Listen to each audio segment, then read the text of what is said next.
Board ചെയർമാന്റെ തൊഴിൽ പീഡനം വ്യക്തമാക്കുന്ന ജോളി മധുവിന്റെ കത്തും ശബ്ദരേഖയും പുറത്ത്. കയർ ബോർഡ് ചെയർമാൻ വിപുൽ ഗോയലും മുൻ സെക്രട്ടറി ജിതേന്ദ്ര ശുക്ലയും ചേർന്ന് വേട്ടയാടിയെന്ന് ജോളി പറയുന്നത് ശബ്ദരേഖയിൽ വ്യക്തം.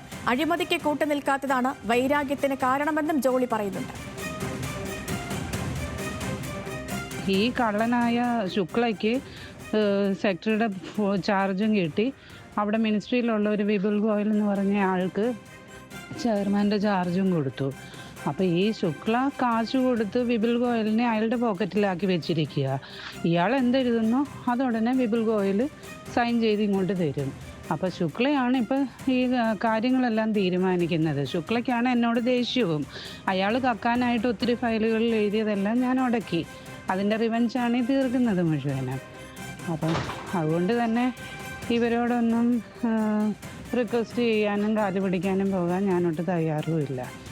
വേറെ എന്താണെന്ന് വെച്ചാൽ ദൈവം ഒരു വഴി കണ്ടുപിടിക്കട്ടെ. ഞാൻ ആരെയും പറ്റിക്കാനും കൈക്കൂലി കൊടുക്കാനും ഒന്നും ചെയ്തിട്ടുമില്ല, വാങ്ങിച്ചിട്ടുമില്ല. പിന്നെ ഞാനെന്തിനാ ഇവരെയൊക്കെ തൊഴാൻ നിൽക്കുന്നത്?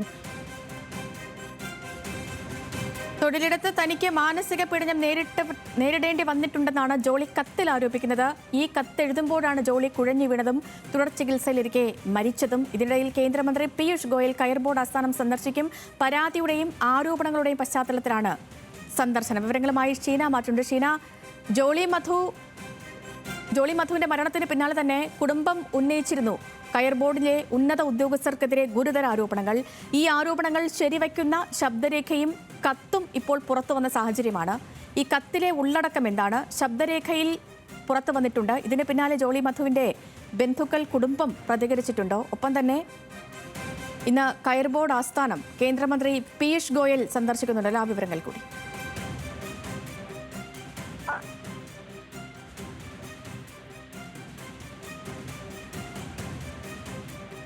പറയുന്ന ബന്ധുക്കൾ നമ്മളോട് പ്രതികരിച്ചതാണ്.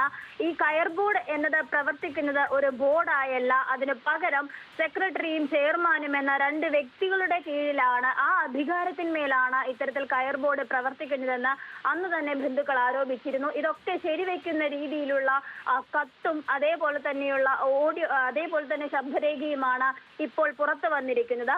ഈ ശബ്ദരേഖയിൽ നിന്ന് വ്യക്തമാണ് ജോളി മധുവിനെ ഇവർ നിരന്തരം ഓരോ കാരണങ്ങൾ പറഞ്ഞ് അനാവശ്യമായ ഫയലുകളിൽ ഒപ്പിടിക്കാറുണ്ടായിരുന്നു.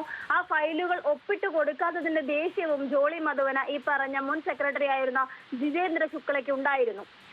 അതിന്റെ ആ ഒരു ദേഷ്യവും വൈരാഗ്യവുമാണ് ഇത്തരത്തിലൊരു ട്രാൻസ്ഫർ ഓർഡറിലൂടെ അവർ കാണിച്ചത്. ഈ ട്രാൻസ്ഫർ ഓർഡർ മരണത്തിന്, അതായത് കോമയിലായിരുന്നു എന്ന് കണ്ടപ്പോൾ തന്നെയായിരുന്നു ചെയർമാനും സെക്രട്ടറിയും ചേർന്ന് ഈ ട്രാൻസ്ഫർ ഓർഡർ പിൻവലിക്കുകയും 5 മാസത്തെ തടഞ്ഞുവെച്ച 5 മാസത്തെ ശമ്പളം തിരിച്ചു നൽകുകയും ചെയ്തത്.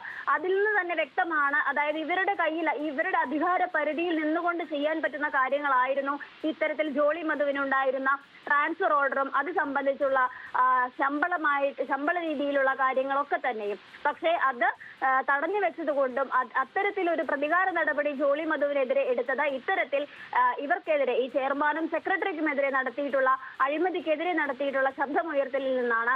അതിൽ നിന്നാണ് ഇത്തരത്തിലൊരു മാനസിക പീഡനത്തിന് ജോളി മധു ഇരയായത് എന്ന് തന്നെയാണ് പറയുന്നത്. അതേപോലെ തന്നെയാണ് ഈ കത്തിലെ വിശദാംശങ്ങളും. തൊഴിൽ സ്ഥലത്ത് മാനസിക പീഡനം നേരിടേണ്ടി വന്നു എന്ന് വ്യക്തമായി ജോളി മധു എഴുതി വെക്കുന്നുണ്ട്. അതിനകത്ത് ചെയർമാനോട് സംസാരിക്കാൻ ധൈര്യമില്ല, ചെയർമാനോട് സംസാരിച്ചു കഴിഞ്ഞാൽ ഇങ്ങനെയാവില്ല, ചെയർമാന്റെ ഭാഗത്തു നിന്ന് ഒരു കരുണയും പ്രതീക്ഷിക്കാനില്ല, അതുകൊണ്ട് ഞാൻ നിങ്ങളോട് അപേക്ഷിക്കുകയാണ്, എനിക്ക് എന്തെങ്കിലും തരത്തിലുള്ള സഹായം ചെയ്തു തരണമെന്ന് എന്നൊക്കെ പറഞ്ഞിട്ടുള്ള ഒരു കത്താണ് നമ്മൾ കണ്ടത്.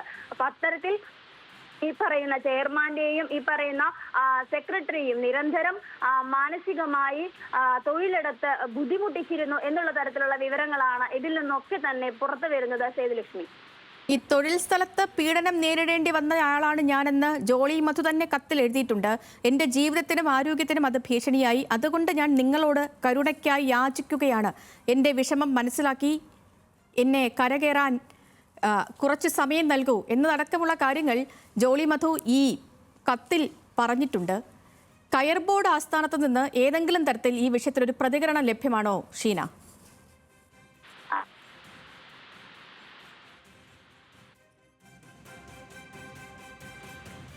ബോർഡ് ജീവനക്കാർ പൊതുവെ ഈ കയർ ബോർഡ് ജീവനക്കാർ എന്നത് മാധ്യമങ്ങളോട് പ്രതികരിക്കാൻ ശ്രമിക്കാറില്ല.